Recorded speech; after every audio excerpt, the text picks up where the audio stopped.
설교 제목을 약속의 땅을 정복하라 했는데 부제는 하나님의 엠바고 이렇게 했다가 오늘 우리 모두에게 이 본문 말씀이 축복의 말씀이 되길 바랍니다. 역사는 해석이라는 말이 있습니다. 어떻게 해석하느냐에 따라 전혀 다른 결론에 이르게 되죠. 그래서 한 사건을 두고도 전혀 다른 해석을 하기도 하는데 신앙 역시 해석의 문제입니다. 어떻게 현실을 그리고 자신을 해석하느냐. 이 해석보다 더 중요한 것은 적용입니다. 신앙생활은 철저히 적용하는 것입니다. 여러분과 제가 지금에 걸어가고 있는 나의 삶을 어떻게 해석하고 적용할 것인가. 저희가 지금 함께 보았던 이 본문 말씀은 이스라엘 백성들이 430년 동안 이집트에서 노예 생활하고 드디어 해방을 했으니 얼마나 기쁘고 감격스럽겠습니까? 그러나 그들은 이 감격을 안고 가지 못하고 이내 광야에서 원망과 불평을 쏟아 놓더니 그리고 이 일로 인해서 광야에서 40년 동안 방황하는 세월을 보냅니다. 사실 이집트에서 가나안 땅 이스라엘까지는 불과 걸어서 2주면 충분히 걸어갈 수 있는 거리를 40년이나 고통하고 헤매었으니 얼마나 그들의 아픔이 컸겠습니까? 그러니까 이제 이집트로부터 나온 지 어찌 보면 이스라엘 역사적으로 본다면 470년이 지나고서야 드디어 그들에게 처음으로 나라를 갖게 되는데, 이것은 요단을 건너 약속의 땅 가나안을 하나님이 예비해 두셨는데 그 땅은 이미 7 족속들이 살고 있어 정복 전쟁을 통하여 그 땅을 차지하라는 하나님의 명령이셨습니다. 그래서 그들이 이제 드디어 요단강을 건너서 이제 가나안 땅 첫 번째 여리고성이라고 하는 그 성읍을 정복해야 됩니다. 이 여리고 성에 지금도 가보면 그 터위에 표지판이 이렇게 적혀 있습니다. 주전 8,000년에서 1만 년 전에 건설된 인류 최초의 도시, 이렇게 되어 있습니다. 한 200m 높은 언덕 위에 세워진 그런 성읍인데 우리는 흔히 이 성읍을 철옹성이라, 정복하기 어려운 성읍이라. 그 당시에 이 성읍이 어떻게 형성됐냐면 내성과 외성으로 되어 있어서 이 내성에는 귀족들과 부자들이 살고 있고 성벽이 있고, 그다음에 외성에는 가난한 사람들이 모여 살고 또 성벽이 있는데 그 성벽의 높이가 4m에서 7m 정도 되는, 그리고 성벽 위를 마차가 다닐 수 있을 만큼 그런 견고한 무너뜨릴 수 없는 그런 성읍에 이스라엘 백성들이 정복을 해야 되는데 이스라엘에게는 변변한 무기체계도 훈련된 군인들도 없는, 그런데 하나님께서 오늘 여호수아에게 말씀하시기를 너희가 하루에 한 번씩 성을 돌고 7일째 되는 날에는 7바퀴를 돌고 그리고 양강나팔을 불어 함성을 외치면은 그 성이 무너질 것이라고 약속하여 주셨습니다. 이 말씀대로 이스라엘 백성들을 이끌고 하루에 한 바퀴씩. 그런데 지침이 내려왔는데 침묵하고 어떤 말도 해서는 안 된다는 것입니다. 그리고 양강나팔을 불어대며 돌고 7일째 된 날에는 여호수아가 사인을 주면은 함성을 외쳐라. 그리하면 그 성읍이 무너지리라. 이 여리고성을 어떻게 무너뜨릴 것인가? 결국 여러분과 저도 오늘 이 시대를 살아가면서 우리 각자를 향하여 여리고성이 버티고 있다는 것입니다. 여리고성은 예나 지금이나 관문도시예요. 여기를 통과해야 가나안 땅 이스라엘로 진입할 수가 있는데 문제는 이 성읍이 정복하기가 너무 어려운 그런 거대하고 철옹성으로 되어 있다는 것입니다. 하나님께서는 이스라엘 백성들을 위해서 가나안 땅 젖과 꿀이 흐르는 약속의 땅을 준비해 두셨습니다. 그 땅을 차지해야 되는데 먼저는 여리고를 정복해야 한다는 것인데, 우리가 예수 그리스도를 믿고 그리스도 안에 살아갈 때 하나님은 우리 각자를 향하여 한 사람도 예외 없이 예수의 복음을 듣고 믿음으로 사는 자들을 위해서는 하나님이 놀라운 계획을 갖고 있다는 것입니다. 그런데 어떤 이는 그 하나님의 놀랍고 위대한 계획을 누리는 사람이 있는가 하면 어떤 이는 광야를 벗어나지 못하고 광야에서 어떤 이는 그저 이것도 저것도 아닌 그런 소위 별 볼 일 없는 인생을 살기도 한다는 것입니다.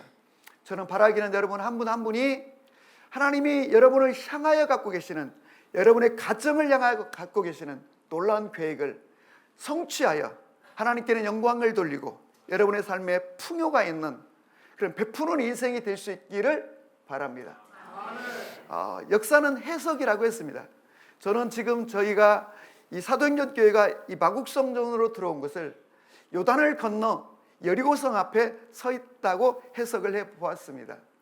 이 마곡이라고 하는 이 지역은 서울 이 수도가 저쪽 동쪽에 하나 서쪽에 하나 새로운 신도시처럼 설계해서 만들어 놓은 것이, 동쪽은 고덕지구라고 하고 이쪽은 마곡지구라고 하는 행정도시입니다.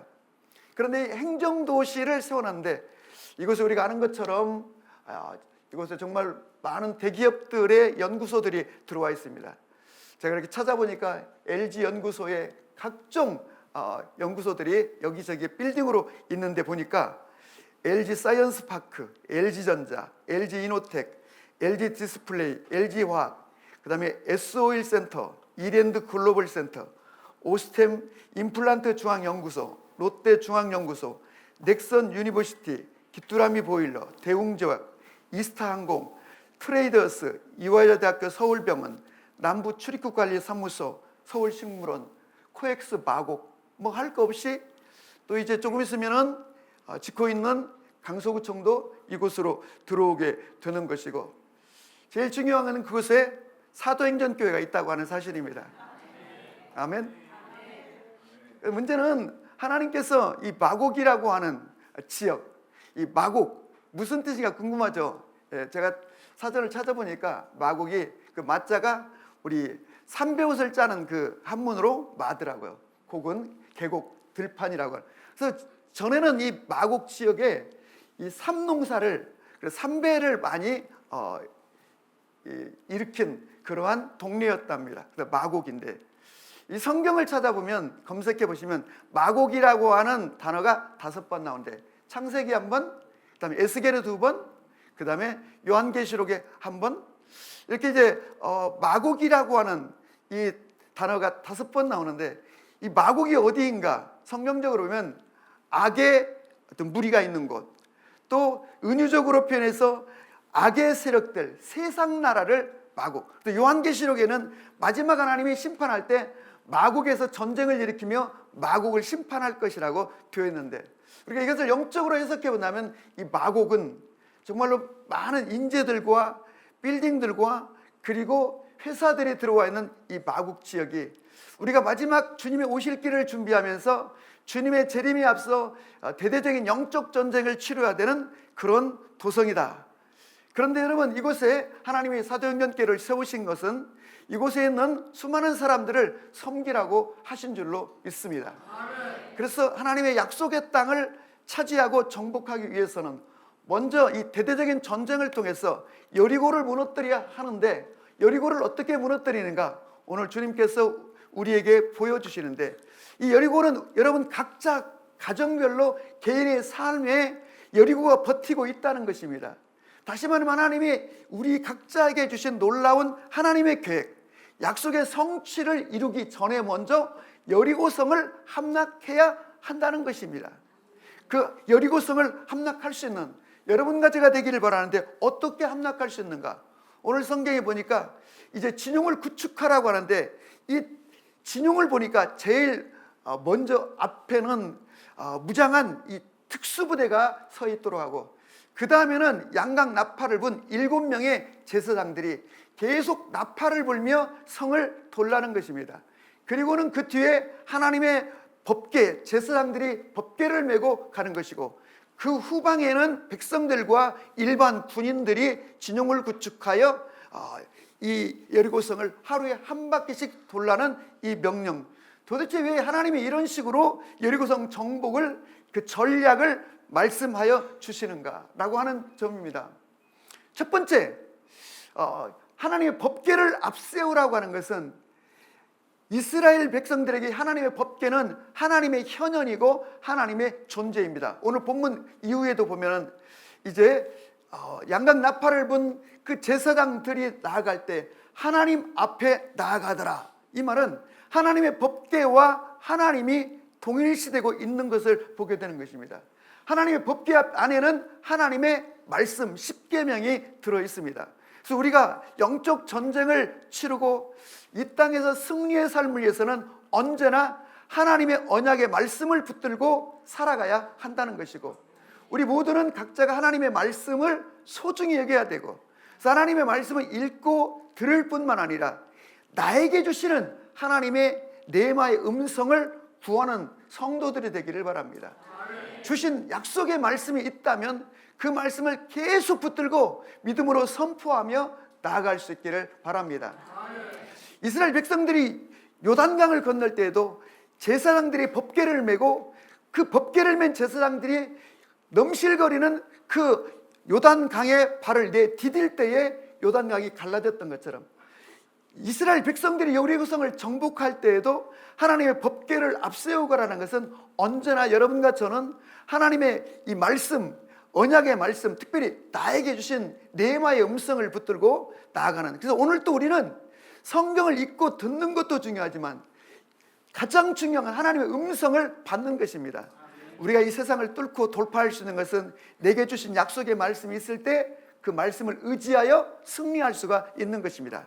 내가 너와 함께 하겠다, 내가 너를 사랑하노라, 내가 너를 지키겠다, 내가 너를 도와주겠다라고 하는 주님의 음성을 듣는 우리 각 사람이 되시기를 주의 이름으로 축복합니다. 두 번째는 양각 나팔을 부르라고 했습니다. 양각 나팔은 매일 부는 것입니다. 매일 불면서 한 바퀴를 돌고, 그 성을 돌기에 2시간이 걸릴지 3시간이 걸릴지 알 수 없지만 양각 나팔을 분 7명의 제사장들이 나팔을 불어야 된다는데, 이 양각 나팔, 이 쇼파르라고 하는 나팔은 주로 이 전쟁을 선포할 때, 전쟁이 일어났을 때, 그리고 백성들에게 경고할 때, 그리고 희년을 선포할 때, 다시 말하면 노예로 종살이하고 있는 사람들을 자유롭게 집으로 돌아가라고 희년을 선포할 때. 그래서 누가복음 4장 18절 19절에도 예수님이 요단강에서 세례를 받으시고 성령이 임해오자 내게 성령의 기름을 부으신 것은 가난한 자들에게 복음을 전파하려 하심이니 눌린 자를 자유케 하며 그리고 병든 자를 고치고 갇힌 자를 해방시키고 그리고 백성들에게 은혜를 선포하게 하려 하심이라. 이 은혜의 해라고 하는 것은 바로 희년의 선포고, 이 희년의 선포가 유앙겔리온, 복음의 선포라는 것입니다. 이 복음의 이 선포를 할 때, 희년이 왔을 때 나팔을 불러 우리 하나님께서 이 마곡 이 중심에 사도행전교회를 세우신 것은 이 마곡 땅에 바로 희년의 복음, 자유케 하는 복음을 선포하라고 이곳에 교회를 두신 줄로 믿으시기를 바랍니다. 아멘. 그리고 이제 세 번째는 그들로 하여금 중요한 것, 절대로 이 성을 돌 때에 말하지 말라. 성경에 뭐라고 하냐면 아무 말도 하지 말라. 10절의 말씀입니다. 어떤 말도 하지 말라. 왜 하나님께서 아무 말도 하지 말라고 하셨을까? 사실 이스라엘 백성들은 말로 인해서 어려움을 겪은 대표적인 백성들입니다. 하나님께서 이제 약속의 땅 그 가나안을 주시려고 정탐꾼 12명을 보냈더니 그 중에 10명의 정탐꾼들이라서 그 땅은 죽이는 땅이요, 그 땅에는 거인들이 살고 있으며 우리는 결코 그 땅을 정복할 수 없습니다. 아니 이미 하나님께서 약속하셨고 주시겠다고 하는데 사람들이 사람의 눈으로 보고 와서 그 땅은 우리가 정복할 수 없는 땅이고 그들은 우리보다 키가 장대합니다라고 했을 때 온 백성들은 그 10명의 정탐꾼의 말에 현혹되어서 밤새도록 울고 불고 원망하고 그리고 손가락질하며 그들 가운데 분열이 일어났던 것을 봅니다. 갈렙과 여호수아가 그렇지 않습니다. 가서 보니 그 땅은 하나님이 우리에게 주신 땅이 맞습니다. 그 땅은 그야말로 젖과 꿀이르는 땅입니다. 올라가 치면 됩니다. 그들은 우리들의 밥입니다 했지만 백성들은 갈렙과 여호수아의 말에 귀 기울이지 않았습니다. 그래서 결국 그들은 광야에서 다 죽을 수밖에 없었고 결국 광야를 빠져나오지 못하게 된 것을 봅니다. 문제는 입입니다. 문제는 말입니다. 저는 여러분 한 분 한 분이 믿음의 말을 쓰시기를 바라고, 어떤 경우에도 믿음의 말, 은혜에 소용되는 말을 하시고 언제나 긍정적인 말을 하시기를 주님의 이름으로 축복합니다. 이 말은 전염병과 같아가지고 부정적인 말, 믿음의 말, 없는 말을 하면 옆에 있는 사람들이 금세 감염되어 함께 부정적인 사람이 되는 것을 보게 되는데, 제가 표현은 잘 안 하지만 가장 싫어하는 사람이 있는데 부정적인 말, 믿음 없는 말을 하는 사람입니다. 여러분들께서 믿음의 말을 하시기를 주의 이름으로 축복합니다. 아멘. 저는 그래서 뜻을 정하고 의지를 갖고 나는 어떤 경우에도 믿음 없는 말을 하지 않는다. 나는 어떤 경우에도 부정적인 말을 하지 않는다. 그래서 저는 모든 사람에 대해서 늘 긍정적으로 생각하고 긍정적인 말을 하고, 누구든지 제 앞에 와서 부정적인 말을 하면 저는 늘 그 사람의 말을 바꾸어 주려고 합니다. 저는 여러분과 제가 이 긍정의 말, 믿음의 말을 할 수 있기를 바랍니다. 아멘. 그리고 이제 7일째 되는 날에는 7바퀴를 돌고 제사장들이 나팔을 불고 여호수아가 사인하니 그들이 함성을 외쳤을 때 그 성읍이 무너졌다고 했습니다. 여러분, 왜 하나님께서는 이스라엘 백성들에게 침묵하라, 어떤 말도 하지 말라라고 그렇게 여호수아에게 명령했을까요? 그들이 돌다 보면은 이게 도대체 무슨 짓인가, 이게 전쟁하는 진영도 아니고, 아니 이러다가 저 여리고성에서 문을 열고 여리고 군인들이 쳐들어오면 어떡하며, 그리고 하루에 한 바퀴 돌고 성경의 뒤에 가서 뭐라고 하냐면 아침 새벽에 일어나서 성을 돌고 그 다음에 다시 들어가 자라고 했습니다. 2시간이 걸릴지 3시간이 걸릴지 모르지만은 그 다음날도 아침 일찍 한 바퀴 돌고 마지막 날에 7바퀴를 도는데, 여러분 7바퀴를 하루 종일 돌아야 되는데 이것도 얼마나 힘이 들겠어요. 그래서 백성들이 이런저런 불평, 믿음 없는 말, 원망의 말, 이런 말을 할 수 있어 하나님이 그 어떤 말도 하지 말라고 했는데, 여러분과 제가 예수를 믿으려면, 정상적으로 믿으려면 여러분들 결심하셔야 돼요. 어떤 결심을 해야 되냐면, 나는 언제나 믿음의 말을 하겠다. 나는 어떤 경우에도 긍정적인 말을 하겠다. 우리는 하나님의 형상을 따라 창조된 존재들입니다.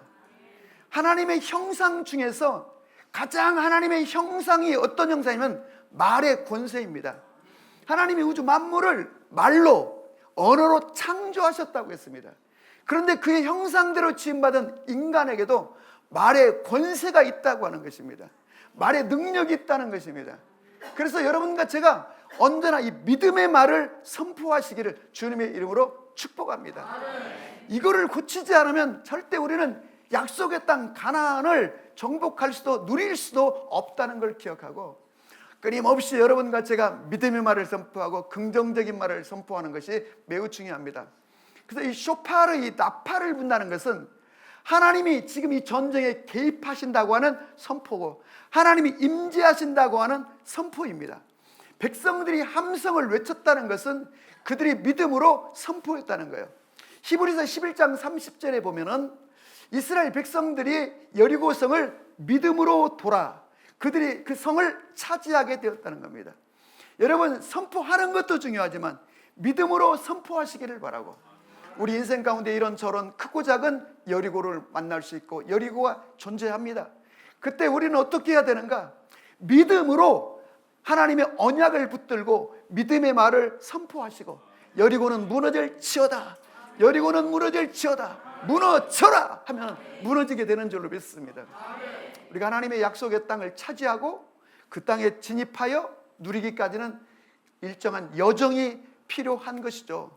사실 불과 여기서 직선거리로 한 500여 미터 밖에 있는 이 엠벨리 성전에서 이 마곡 성전으로 오기까지는 우리 성도들의 상당한 수고가 있었고, 그 중에 저는 40일 동안 노가다를 하는데, 여러분 이 성전말 준비하는 게 중요한 게 아니고 쓰고 있던 5개의 그 공간을 원상복구해주고 오는 것이 더 힘들더라고요.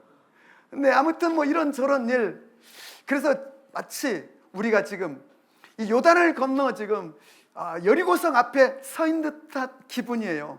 하나님께서 이 여리고성을 우리로 하여금 무너지게 하시고, 하나님께서 우리로 하여금 이 마곡이라고 하는 이 지역을 섬길 수 있도록 이곳에 새로운 영적 부흥이 일어나게 할 줄로 믿으시기 바랍니다.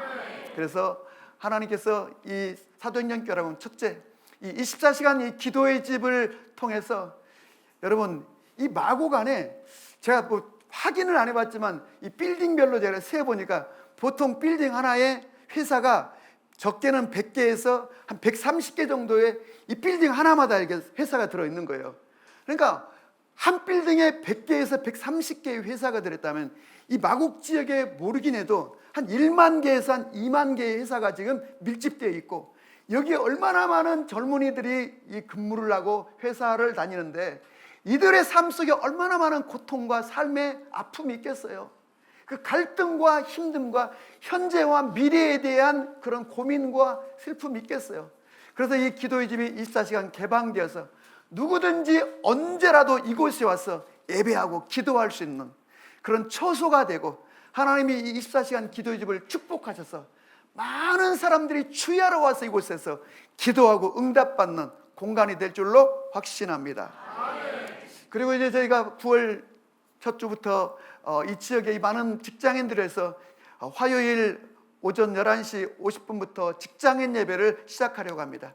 물론 그 시작은 미미하고 어쩌면 시작은 5명, 10명으로 시작할 수 있을지 모르지만, 하나님의 나라는 작은 겨자씨가 점점 커져 새들이와 깃들일 만큼 번성하는 것처럼 하나님께서 저에게 주신 감동이기 때문에 이 직장인 예배를 통하여 새해를 행하시고 놀라운 역사를 이루실 것을 확신하고, 어떻게 기도하고 선포하고 기도하고 선포하면 요단이 건너지고 여리고가 무너지고 약속의 땅이 정복될 줄로 믿습니다.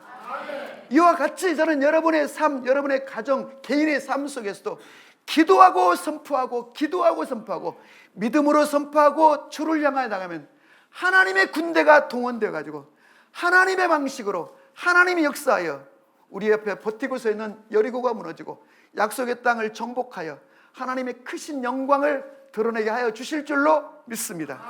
저는 확신합니다. 하나님께서 우리의 시작은 지금 이토록 미미하고 작지만, 그러나 하나님께서 이 작은 공동체를 통하여 거대한 마곡이라고 하는 도시를 섬기도록, 이것은 사람의 어떤 수고와 노력만이 아니라 하나님의 초자연적인 방식으로 성령의 권능으로 기사와 표적을 행하여 사람의 힘으로는 할 수 없는 일들을 주께서 행하여 그 영광을 드러내실 줄로 확신하고, 여러분의 지금 현재의 형편과 처지 때문에, 여러분의 나이 때문에, 여러분의 건강 때문에 지체하지 마시고 믿음으로 선포하며 나아가 승리하는 우리의 삶이 될 수 있기를 바랍니다. 하나님의 언약의 말씀이 있다면 하나님은 그 언약의 말씀을 반드시 성취할 것입니다. 이사야 55장 15절 이하에 있는 말씀처럼 여호와의 입을 떠난 하나님의 말씀은 결코 헛되이 돌아오지 않고 그 일을 성취하고 돌아오는 것처럼 우리에게 감동을 주시고 우리에게 확신을 주시고, 오늘도 하나님은 말씀하시고 그 말씀을 믿음으로 반응하고 순종할 때 성취하실 줄로 믿으시기를 바라고, 여러분 앞에 있는 여리고는 무너지고 여러분을 향한 하나님의 계획은 성취되어 영광을 드러내시길 바랍니다. 이 사도행전교회도 앞으로 하나님의 은혜 속에서 이런저런 수많은 고난과 역경을 만나겠지만 능히 승리하며 나갈 줄로 믿습니다. 이 교회 우선 안에 있는 여러분 한 분 한 분의 가정도 그런 번성을 누리시고 그래서 하나님의 영광을 드러내는 가정이 되기를 바랍니다. 아멘. 우리 하나님께 영광을 드리겠습니다.